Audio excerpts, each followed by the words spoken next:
Hello. If you're an entrepreneur in Canada, you've probably got 1,000 things on your mind. But there's one question that often gets overlooked, and it's one of the most important for your finances. When does your business actually start for tax purposes? It sounds simple, right? But the answer can be tricky, and getting it wrong can cost you. As a professor of taxation, I'm here to walk you through. Getting this start date right is absolutely crucial. It's going to save you from a world of headaches, and let's be honest, it's going to save you money down the line. So let's dive in. So, let's frame the central problem here. The big question that every single new entrepreneur is going to face, whether they realize it at first or not. Now, this isn't just some question for a textbook. This is a real-world, dollars and cents problem. The answer to this question determines whether all those early costs, the market research, the first batch of supplies, the early marketing, can actually be used to lower your taxes, or if that money is just, gone from a tax perspective. Okay, so what's the official word? How does the Canada Revenue Agency, the CRA, actually define this starting line? Let's unpack their definition of commencement to see when a business, in their eyes, truly comes to life. So here's the absolute key takeaway from that definition. It's all about action.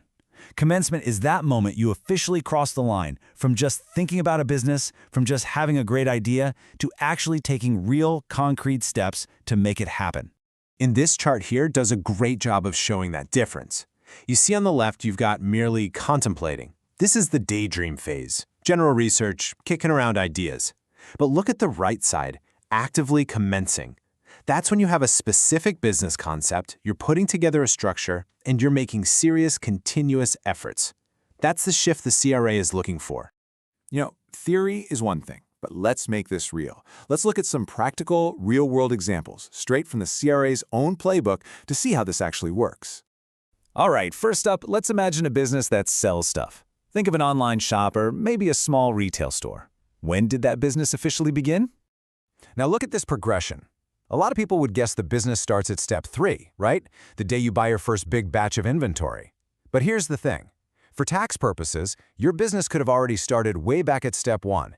The moment you began doing serious, documented market surveys. That's way before you've even sold a single thing. Okay, so what about something bigger, a much larger project, like building a brand new hotel? You'd probably think the business starts on the grand opening day, but the real start date is actually much, much earlier. This timeline is just a brilliant illustration of the concept.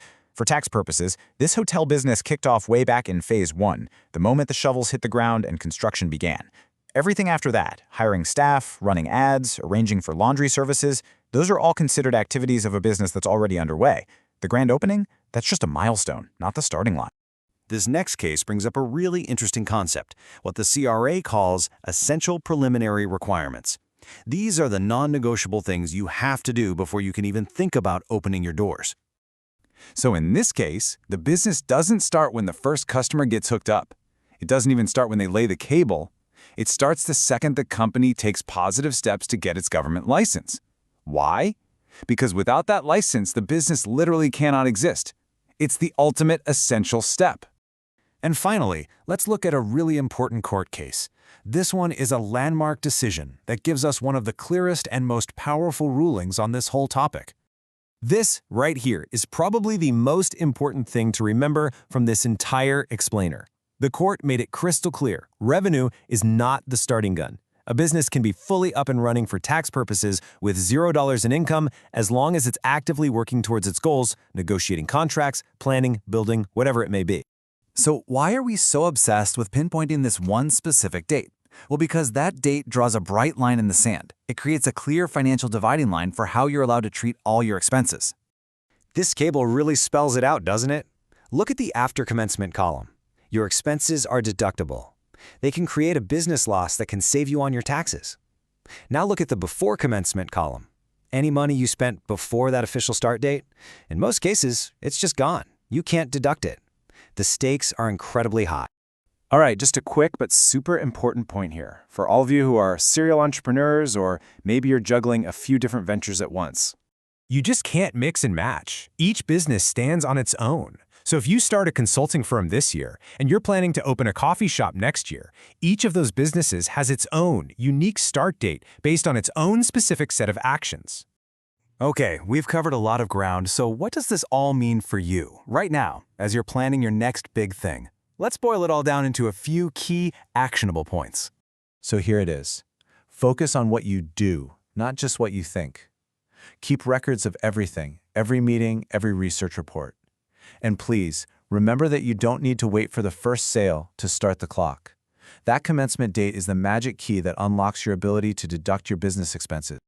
And I'll leave you with that question to think about, because figuring out what that first official action is and documenting it, that's your true starting line. That's the key to setting your new business on a solid financial foundation right from day one.